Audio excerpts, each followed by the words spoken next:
I don't pay any attention to what I'm doing right now. I'm just going to appearance, group it. Okay, so let's say I want to make a really cool brush that has a bunch of like pebbles or whatever. Let's see how you can use it. Gradient. I don't like this gradient. I like this thing right here. It drives me nuts. So let's say this is a ground, okay? And I want to do a really cool, pebble, whatever texture on that ground, okay? This is not a brush yet. These are all just fills. If I go in tighter, you can see I can take each of these elements now. They're all just little pieces. And instead of going in and then adding them in like this, and having to copy it, I can make it into a brush so that now I can go in and just make a stroke and it'll just make that exact same thing. So you can take all these elements. Let's say I just had this one element. Okay, I can just go in and start copying all these different elements, come up with a cool brush design, change the size.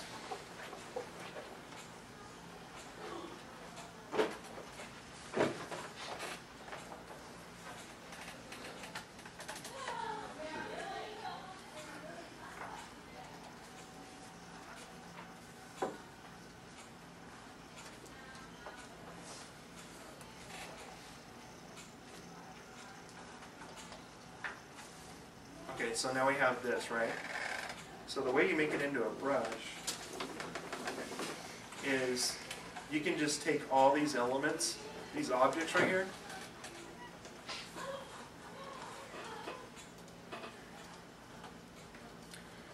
drag it into your, just grab the whole thing, drag it into your tool palette, new scatter brush, new art brush. We're going to make it into an art brush. This window is going to pop up. It'll tell you what direction you want to do that. So whenever you're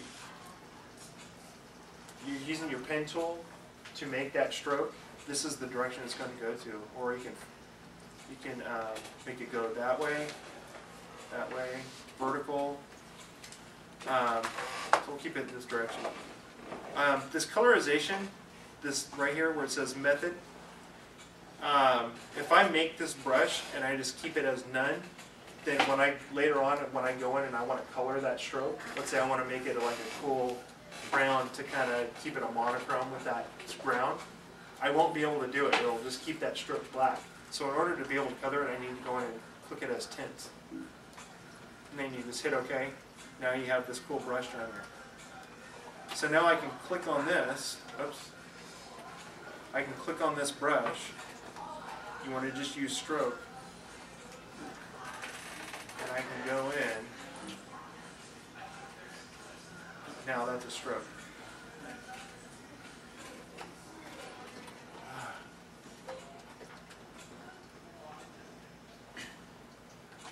I can drop the opacity on it, make it blend in more with the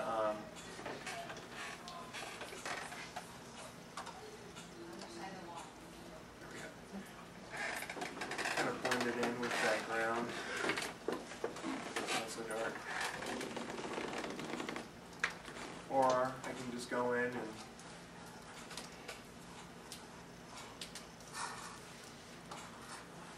show options. Change the color on it.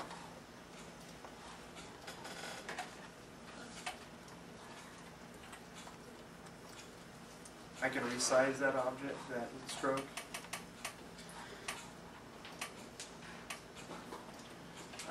So that's how you make a brush. Cool.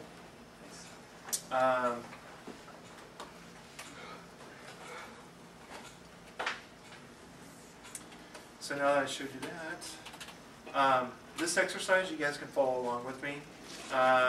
Actually, you're not going to be able to do this because you don't have this brush, but when we get back from the break, you guys are going to be able to go through all of this stuff, so I'll walk around and show you it all. So go over to your tool palette over here and click on this rectangle tool. Go into, if you click and hold, this submenu will pop up. You can go down to the ellipse tool. Now you have the ellipse tool selected. You can go in and you can just click and drag and it'll make like an oval. If you want it to be a perfect circle, just hold down shift while you're clicking and dragging and it'll make that nice round circle. I use this technique a lot for trees, especially on Foster's Home for Imaginary Friends. You guys keep your same circle going, and I'm going to do this shape. So for Foster's, you know, you get a tree. This is going to be really quick and dirty, so I'm sorry.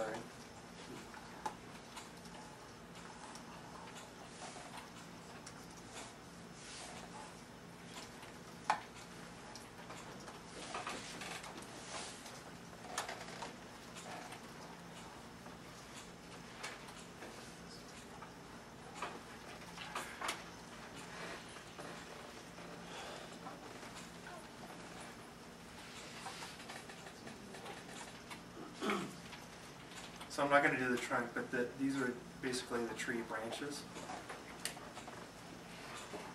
I'm going to group those, which I didn't go over, but that's okay. And I'm going to lock it, so I can't select it. If you want to lock an element, it's just Apple II. Make sure the objects are selected, hit Apple II, it'll lock it. So here's like the tree branches or whatever the leaves. This is kind of Powerpuff Girl-ish, Foster's style. So here's the tree, shrubbery, whatever you call it. Now I want to go in and add some like dry brush texture in there, so it's cut off at the edges. So you guys have your circle going, right?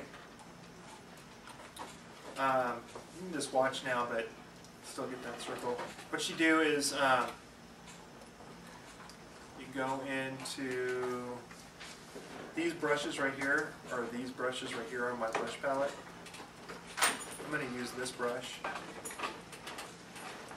You can use your pen tool, which is over here, to make that stroke. You can make one and then just make a copy of it if you want. Just make it these different sizes. Change the shape a little bit.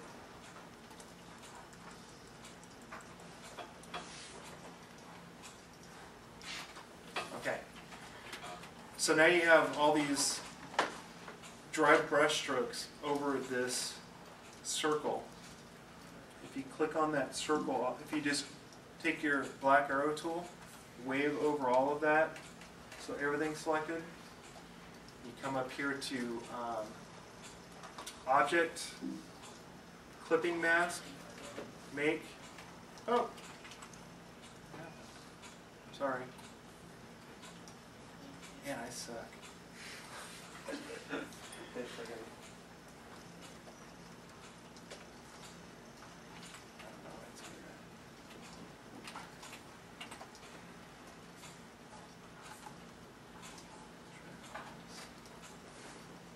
Oh my God.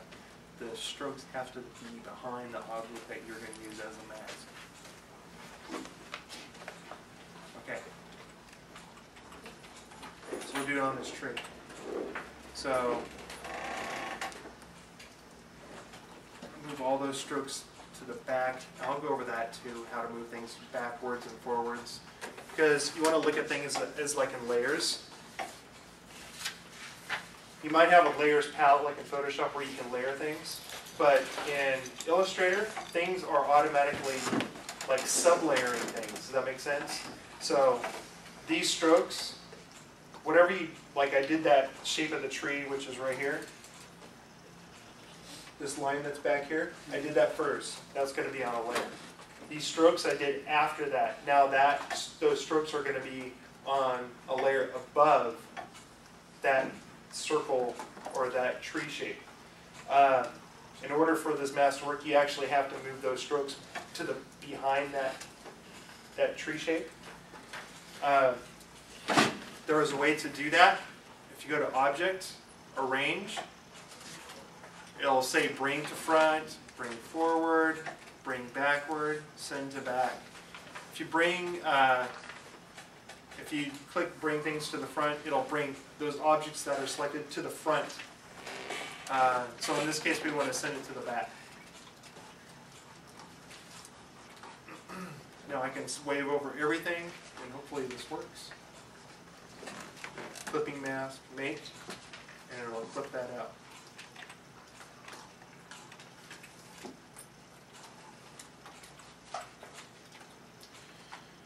So for instance, like Powerpuff Girls, we would do, let's see, where's my gradient palette? Hope this is all making sense to you guys.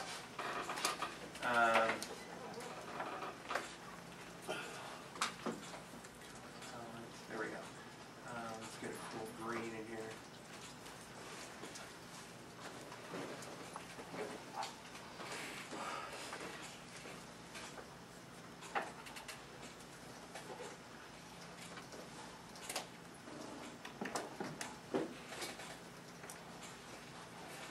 Okay, so here's a tree. Send that to the back.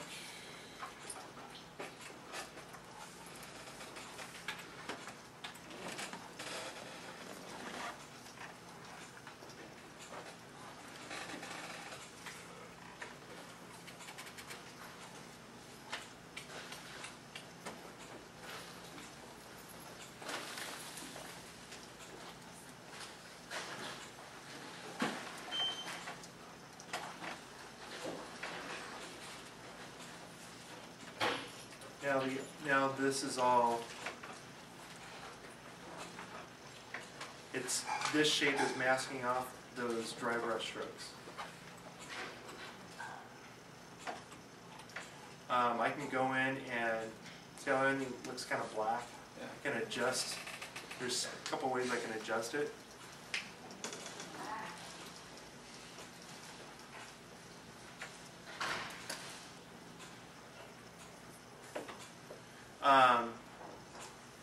I'm going to go over this also, but there's a transparency palette where you can adjust the opacity. So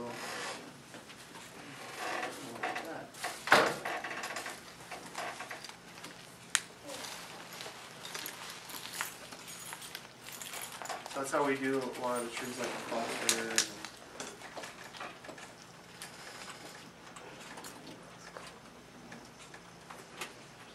So that is the clipping mask. I'm sorry. Tim, do you want to take a break? Yeah, you guys want to take a break? Or major changes in the composition. Do you ever do that sometimes? Sometimes, if it's not working with the storyboard, because I mean that's kind of your go-to.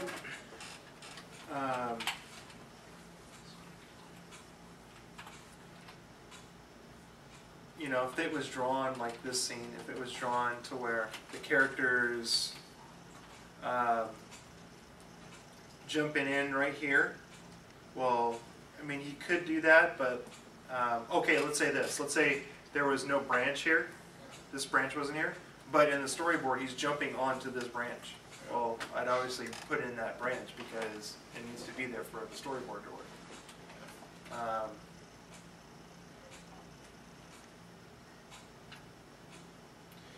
I kind of switched before I was using the brush tool. Right here is the brush. Just create some leaves and stuff like that. You can create this also using the pen tool. A lot of times you can be a little bit more exact with the pen tool. So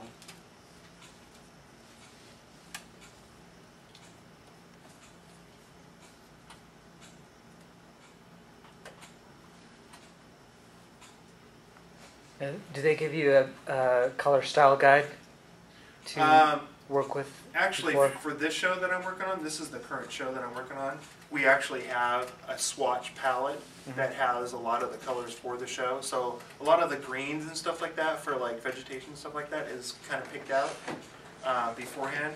It does change varying based on like what time of day. So if it's a nighttime scene, obviously things are going to be a little bit more purpley and blue. Yeah, cooler colors. You know, daytime, like this is the basic scene that I already did. So those are some of the greens.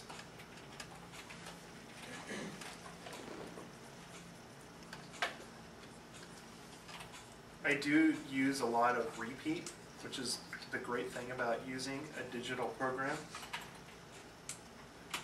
So it's cool because you can see in here, there's some branches and stuff like that. I can go in with my pen tool and do that if I want. You know, create these branches.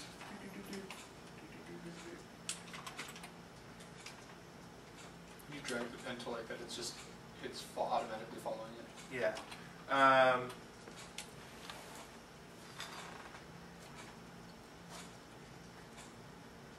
he's clicking rapidly to get those shapes. Are you? Yeah. Or is it just automatically? Oh, setting I'm the just anchor like, point? I'm like literally like, Oh, okay. like doing Morse code. A lot of clicking in this program. So that's one way you can do it, or a lot of times what I'll do is, especially when it's that thin of a brush, I'll just go up to, remember I showed you guys how to make a weighted brush? You know? One thing I don't like about this is every time I do something, it just automatically deselects it. Like in CS3, this would still be selected. Change that.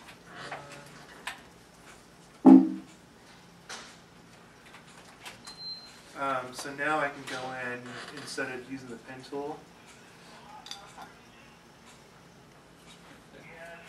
create some branches.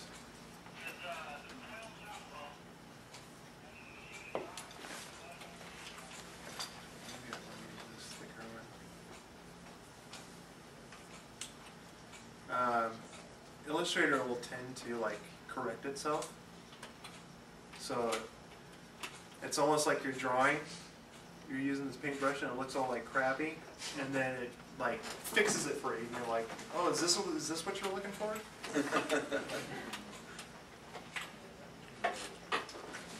Were you trying to be an artist?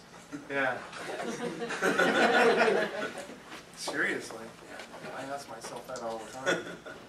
Excuse me, creativity. So what if you did want it to be kind of rough like that? Is there a way to like set a setting so that you could have it scribbly? I think so.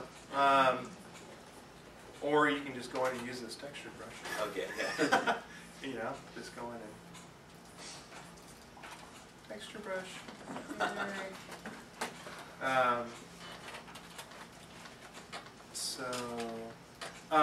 This right here, see this box that goes around right here? Yeah. That's 16:9. That's the basic widescreen format that we have now for TV. So that's everything that's beyond that is like the bleed.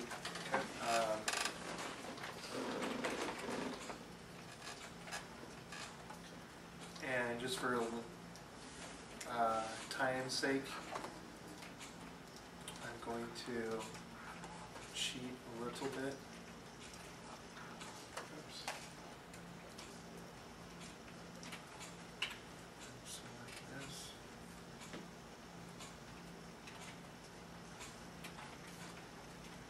So there's some greens. I like to go in and actually change the color a little bit.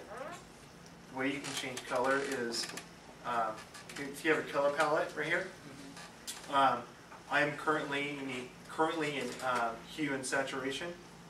All TV works in RGB. Hue and saturation is still RGB, it's just a different way of adjusting colors. So I can go in and lighten up that one if I want to, and make it so it's not just all like the same. maybe these two, maybe just add a little bit more blue. And then lighten it up a little bit.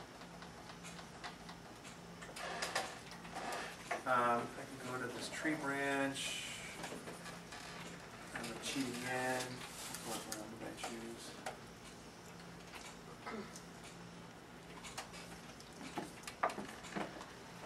It's very Tarzan-esque. Yeah. Actually, the guy who designed this background worked on Tarzan.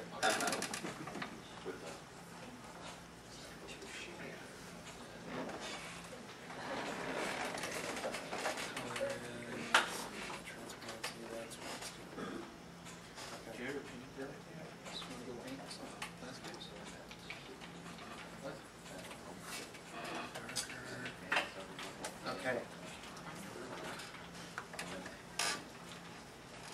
These are all the brushes that I use. So they're strokes right now.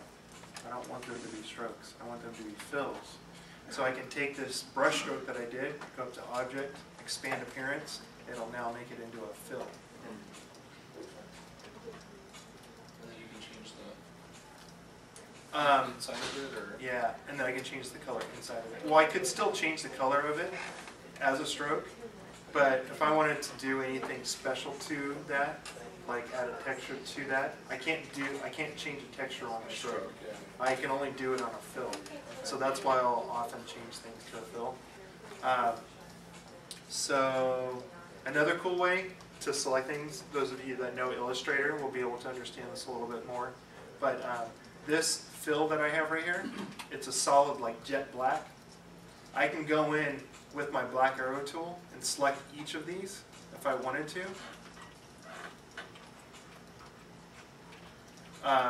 But the quicker way to do it is to select one and go select, same, fill color. And I'll select all those and I can just go in and grab. Nice. That's cool.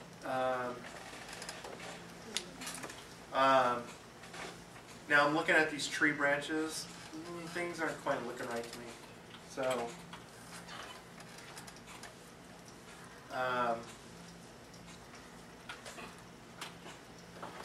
can you guys see the color stuff very much? It's hard to see the Okay. difference. Then I'm not going to even worry about that. If you guys can't see it, then what's the deal? Okay.